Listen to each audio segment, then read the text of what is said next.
Erokamano nya Chris Owino kuom lipot makamano. Pod wadhi nyime koda kelonu weche manyien ka bende koro wadwa kelonu matimore e doho ma pacho ka bang' ywaruok makoni kod kocha mabende pod dhi nyime pacho ka e kind telo kata bad migawo mar doho koda mano bad sirikal maduong'.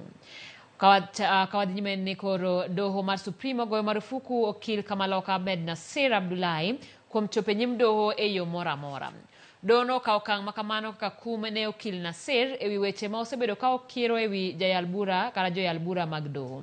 E milome ma ochapi gi jatatije dono Washira Nassir koro yiene mar chopo e doho chung' ne ng'ato ang'ata kata ok oyiene.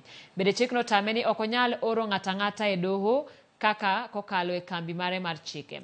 Nassir sayo ni yande osemiye siem to pod ok oloko timbege mag mieno chilo nying jong'ad bura ma otudo kod mibadhi.